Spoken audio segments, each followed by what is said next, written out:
Salut les amis, toujours en direct de ma chambre d'hôtel parisienne pour les notes de ce France-Belgique. Maignan 6, bon il a rien eu d'extravagant à faire, mais le peu qu'il a eu à faire, il l'a bien fait, propre. Koundé 7, alors au coup d'envoi, il avait a priori pour mission de s'occuper du supposé joueur belge le plus dangereux, l'insupportable Doku. Vous savez, celui qui dribble, quoi. Et donc il a été très très prudent en première période, contrôlant parfaitement les dribbles inutiles du Belge. Et puis, voyant finalement qu'il n'avait pas grand-chose à craindre, il s'est enhardi après le repos. Et il a plus participé au jeu, 7. Une bonne prestation, une fois de plus, pour Koundé. Upamecano 7.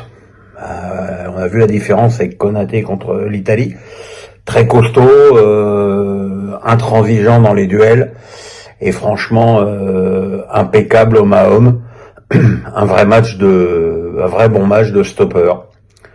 Saliba 7 aussi. Saliba évidemment dans un style un petit peu plus élégant.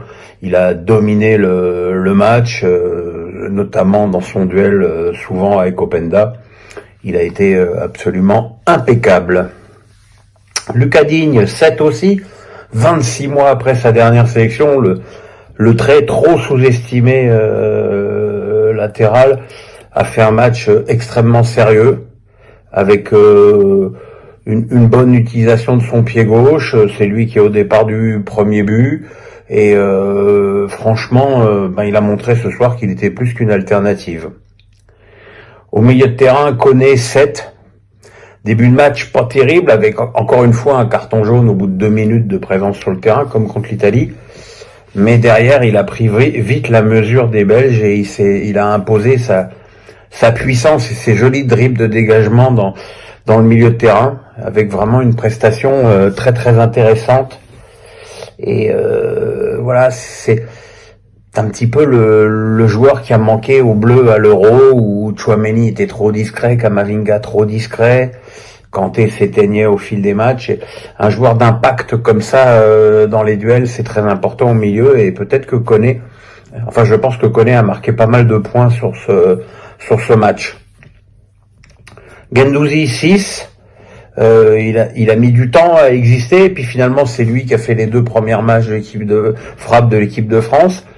Il avait bizarrement la position la plus avancée des 3 milieux, mais voilà, on a retrouvé un peu le Guendouzi qu'on connaissait à l'OM, très généreux, beaucoup de courses, et une participation au jeu pas inintéressante. Franchement, c'était un match tout à fait correct. Kanté 6, alors lui qui a été tellement catastrophique contre l'Italie, c'était le jour et la nuit. On a retrouvé le vrai Kanté, celui qu'on aime, très présent dans les duels. Il a fini par écœurer Kevin De Bruyne, et puis il a lui aussi participé au jeu. Alors bon, faut pas lui en demander trop non plus dans le jeu vers l'avant, mais c'était quand même infiniment mieux que contre l'Italie. Dembélé 7 aussi, parce que qu'on le veuille ou non, c'est lui qui provoque le premier but et qui marque le deuxième sur une action comme il devrait en marquer une douzaine par saison, avec ces dribbles rentrants et cette frappe pied gauche. Il a bien participé au jeu. Il a finalement plutôt beaucoup décroché, plus qu'avec le PSG, mais c'était pas inintéressant. Et puis voilà, il a quand même eu une grosse activité tout le match. Kolo Muani 6, il a joué avant-centre, mais lui il a joué vraiment avant-centre, contrairement à Mbappé qui décroche et qui essaye de toucher le ballon. Lui, Kolo Muani s'intéresse pas, lui il fait des appels et il essaie d'être dans la surface pour pousser les ballons, ce qui lui est arrivé sur l'action et le tir raté de Dembélé sur le premier but, et voilà, encore un but pour Kolo Muani, qui montre finalement qu'à chaque fois qu'on fait appel à lui, finalement avec le PSG, puisqu'il a marqué 2 buts en 3 matchs avec le PSG sans jamais avoir débuté, il montre qu'on peut compter sur lui.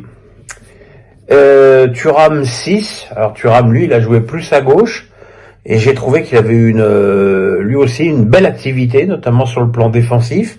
Et puis même sur le plan offensif, il a percuté, il a posé des problèmes à la défense belge, et c'était un match pas inintéressant.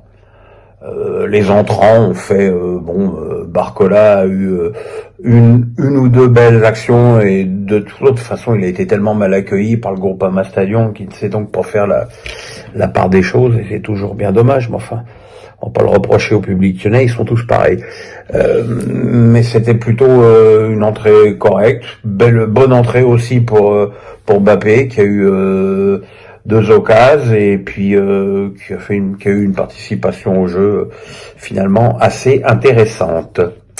Voilà les amis pour les notes. Tout de suite, l'analyse.